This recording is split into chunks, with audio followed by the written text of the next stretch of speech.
que o seu dia e a sua semana sejam repletos de bênçãos e paz. Hoje a gente vai fundo numa passagem bíblica que é assim um verdadeiro soco no estômago. Imagine a cena. Um grupo de refugiados que acabou de ver a própria cidade, Jerusalém, ser destruída. Completamente destruída. Exato. Aí eles fogem para o Egito buscando segurança, um recomeço. E lá, dão de cara com o mesmo profeta, Jeremias, que passou anos avisando que aquele desastre ia acontecer. A tensão devia ser palpável, né? Com certeza. E é justamente esse confronto que a gente vai analisar hoje.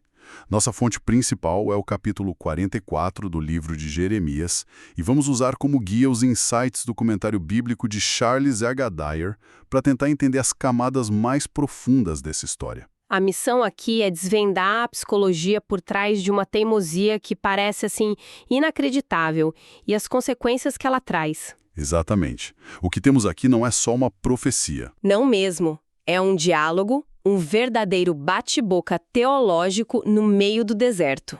Isso. De um lado, um profeta exausto carregando uma mensagem divina que é tipo a última. Do outro, um povo traumatizado que, em vez de se arrepender, dobra a aposta no erro. É uma história fascinante sobre memória, trauma e a capacidade humana de reescrever o passado. Perfeito. Então vamos montar esse quebra-cabeça. O cenário é o Egito, depois da queda de Jerusalém e do assassinato de Gedalias, o governador que os babilônios deixaram lá. Sim. Um grupo de judeus, com medo de retaliação, decide fugir. Deus, através de Jeremias, fala claramente: não vão para o Egito. E o que eles fazem? Vão para o Egito, claro. E ainda por cima forçam Jeremias e o escriba dele, Baruque, a irem junto. Nossa! Então eles se espalham por várias cidades egípcias e é nesse contexto que Deus dá a Jeremias uma nova e última mensagem para eles. E não é para um grupinho qualquer, né? O texto faz questão de listar os lugares: Migdol, Tâfnis, Mênfis e a terra de Patros. Pelo que entendi, isso cobre basicamente o país todo, do norte ao sul. Precisamente. E aqui tem um detalhe literário muito interessante que o comentário do Dyer ressalta. Jeremias usa uma figura de linguagem chamada merismo. Merismo? Isso. Ao citar o ponto mais ao norte, Migdol, e a região mais ao sul, Patros, a mensagem está, na verdade, englobando tudo e todos que estão no meio. Ah, entendi. É uma forma de dizer: isto aqui é para cada um de vocês. Ninguém pode fingir que o aviso não se aplica a si mesmo, sabe? Não tem para onde correr. E a mensagem de Deus começa quase como um advogado apresentando o caso. Ele não acusa de cara, ele recapitula os fatos. Ele disse, em outras palavras: vocês são testemunhas oculares.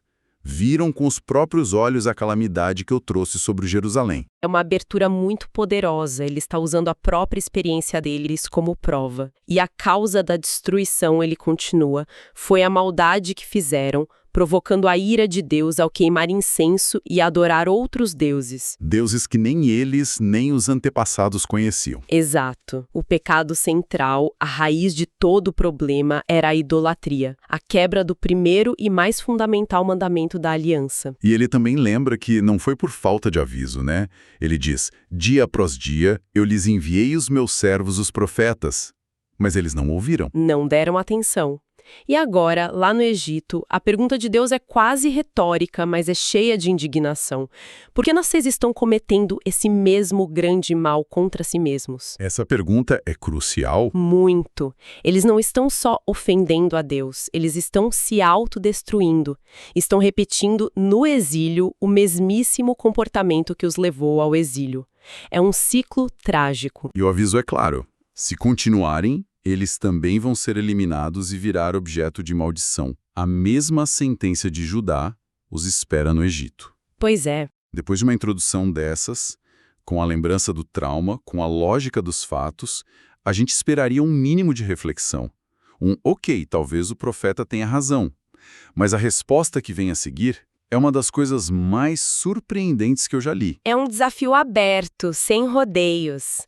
O texto diz que uma grande multidão, especialmente os homens que sabiam que suas esposas queimavam incenso a outros deuses. Eles sabiam. Sabiam. E todas as mulheres presentes respondem em uníssono. É uma resposta coletiva, quase que organizada. E a resposta é: nós não vamos dar ouvidos à mensagem que você nos trouxe em nome do Senhor. É direto assim. E continua: com certeza faremos tudo o que dissemos que faríamos. Queimaremos incenso à Rainha dos Céus. É uma declaração de independência de Deus. Mas o que vem a seguir é o que revela a profundidade da ilusão deles. Eles apresentam a prova, a justificativa para a rebelião. Dizem: naquela época, tínhamos fartura de comida, éramos prósperos e não sofríamos mal algum. Espera um pouco. Como assim? A lógica deles é que adorar a Rainha dos Céus trazia prosperidade. Isso parece uma reescrita completa da história. Totalmente. Como alguém chega a essa conclusão com as ruínas de Jerusalém ainda, metaforicamente, fumegando no horizonte? É aqui que a análise do Dyer é fantástica. Ele chama isso de uma irônica inversão da verdade e uma visão histórica extremamente míope. Míope é a palavra certa. Eles estão praticando uma memória seletiva da forma mais perigosa possível. Lembram de breves períodos de aparente prosperidade material durante reinados de reis idólatras e, convenientemente, esquecem as décadas de avisos e a decadência social e espiritual que vinha junto. E eles não param por aí. Eles partem para o ataque. A culpa, segundo eles, não é da idolatria. Não. A culpa é de terem parado com a idolatria. Eles dizem: mas desde que paramos de queimar incenso à Rainha dos Céus, nada temos tido e temos perecido pela espada e pela fome. É uma lógica completamente invertida. Eles culpam as reformas do rei Josias, que tentou trazer o povo de volta para Deus, pela catástrofe. Incrível! Eles pegaram a aliança, que prometia bênçãos pela obediência e maldições pela desobediência, e viraram de cabeça para baixo. Na mente deles, a obediência trouxe a maldição. É difícil de compreender. É mesmo. E note um detalhe que o texto enfatiza. As mulheres tomam a frente e dizem que não faziam isso em segredo. Nossos maridos sabiam disso. Isso mostra que a nação inteira era cúmplice. Diante de uma rebelião tão explícita, tão articulada nessa lógica distorcida, a paciência divina chega ao fim. A resposta de Deus através de Jeremias é demoledora. Primeiro, Jeremias joga a lógica deles de volta na cara deles. Ele pergunta: o Senhor não se lembrou do incenso que vocês queimaram? Ele confirma que Deus viu tudo e foi exatamente por isso que o Senhor não pôde mais suportar e transformou a terra deles numa ruína. A causa da destruição era o que eles alegavam ser a fonte da salvação. Exato. E então vem uma virada na resposta de Deus que é assustadora. É quase como se ele dissesse: ah, é isso que vocês querem? Fizeram votos a essa deusa? Então vão em frente. Nossa. O comentário do Dyer destaca o tom de sarcasmo amargo aqui. Deus diz: pois bem, cumpram seus votos, mantenham as suas promessas. É uma permissão irônica e terrível. É como um pai dizendo a um filho teimoso que insiste em colocar a mão no fogo: então coloque. Exatamente. Ele os entrega ao desejo do coração deles, mas essa entrega vem com uma sentença anexada. E a sentença é selada com um juramento. Isso eleva tudo a um outro nível. Deus jura pelo meu grande nome. O que isso significa na prática? Significa que a decisão é irrevogável. Quando Deus jura por si mesmo, não há nada mais certo. E o juramento é chocante. Ele jura que o nome dele nunca mais será invocado pela boca de nenhum judeu em toda a terra do Egito. Isso é mais do que uma sentença de morte. Parece uma excomunhão espiritual. É a aniquilação da identidade deles como povo da aliança. Eles queriam outros deuses, e a punição é serem completamente cortados do Deus verdadeiro. E a terra que eles escolheram como refúgio vira a sepultura deles. Exatamente. Deus diz que seus olhos estarão sobre eles para o mal e não para o bem. Todos morrerão pela espada e pela fome até o último homem. Mas ele menciona um pequeno remanescente. Um grupo de poucos fugitivos que vai escapar e voltar para Judá. Qual o propósito deles? O propósito é servir de testemunha. O texto diz: então os que escaparem saberá qual palavra se cumpriu, a minha ou a deles. Essa é a frase central. É o ponto todo. No final, a realidade vai se impor.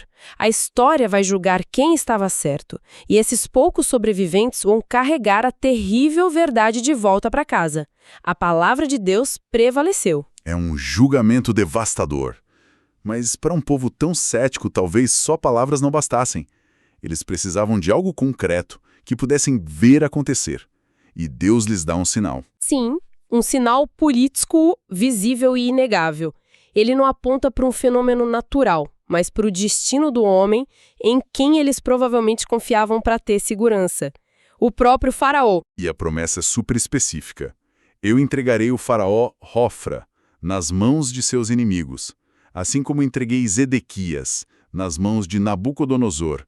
A simetria é perfeita. É perfeita. O destino do rei deles em Judá já tinha se cumprido, agora o destino do rei egípcio selaria o destino deles no Egito. E é aqui que a história secular confirma a profecia de um jeito impressionante, né? Sim. O comentário de Dyer nos lembra dos escritos do historiador grego Heródoto, que viveu mais ou menos um século depois desses eventos. Heródoto conta a história da queda do faraó Hofra, que ele chama de Áprias. E o que aconteceu com ele? Bom, Hofra enviou seu exército para uma campanha militar desastrosa na Líbia.